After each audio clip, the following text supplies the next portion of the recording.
నిన్న సాయంత్రం అనుకుంటా. 'అడివిశేష్' గారి 'డెకాయిడ్' సినిమా నుండి ఐటెమ్ సాంగ్ అయితే రిలీజ్ అయింది. ఆ ఐటెమ్ సాంగ్ పేరేంటంటే 'చిచ్చుబుడ్డి'. అసలు నిజంగా ఆ సాంగ్ వినగానే అలా నిద్రొచ్చేసినట్టయితే అయిపోయింది. అలా బలవంతంగా రెండోసారి విన్నా, మూడోసారి విన్నా, నాలుగోసారి విన్నా నచ్చిద్దేమో అనే ఆశతో అలా వింటానే ఉన్నా. అలా వినే కొద్దీ ఇంకా విరక్తి పుట్టింది. దాని తర్వాత కింద హిందీ వర్షన్ అయితే ఉందనమాట. దాని పేరేంటంటే 'టచ్ బడ్డీ' అంట. అది వినగానే ఇన్‌స్టంట్‌గా అలా ఎక్కేసింది ఆ పాట. హిందీ వర్షన్ ఏదైతే ఉందో నిజంగా చాలా అంటే చాలా బావుంది. అప్పుడైతే నాకు ఒక క్లారిటీ అయితే వచ్చేసింది.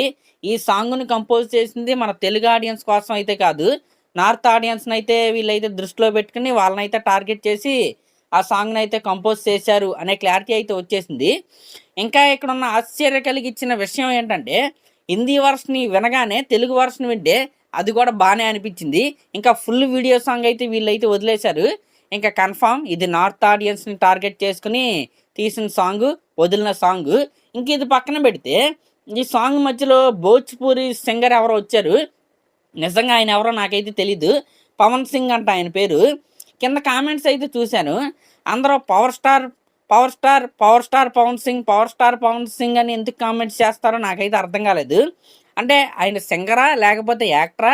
అంటే పవర్ స్టార్ అంటే నార్మల్‌గా ఇప్పుడు మన పవన్ కళ్యాణ్ గారిని పవర్ స్టార్ అంటాం. పునీత్ రాజ్‌కుమార్ గారిని కూడా పవర్ స్టార్ అనే వాళ్ళైతే పిలుస్తా ఉంటారు.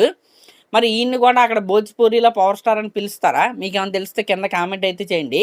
ఇంకా సాంగ్‌లో కొరియోగ్రఫీ అయితే డీసెంట్‌గానే ఉంది.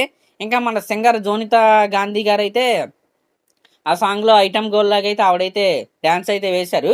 ఓకే. ఫస్ట్ సాంగే బానే చేసింది. ఇంకా 'అడివిశేష్' ఇప్పటి వరకు కూడా ఆయనైతే డాన్స్ చేస్తూ మనకి ఏ సినిమాలో కనపడలేదు. ఈ సినిమాలో కొద్దిగా ట్రై చేశాడనే చెప్పాలి. అంటే వెరీ హార్డ్ కోర్ మూవ్‌మెంట్స్ కాకుండా మ్యూజిక్‌కి తగ్గట్టుగానే ఆ మూవ్‌మెంట్స్ అయితే ఉన్నాయి. సాంగ్ కొరియోగ్రఫీ నీట్‌గానే ఉంది. కానీ ఆ తెలుగు వర్షన్ అయితే మనోళ్ళకి చాలా మందికైతే ఎక్కలేదు. కాబట్టి హిందీ వర్షన్ అయితే వినండి. నిజంగా కంపోజిషనే కాదు ప్రతీది కూడా అదిరిపోయింది.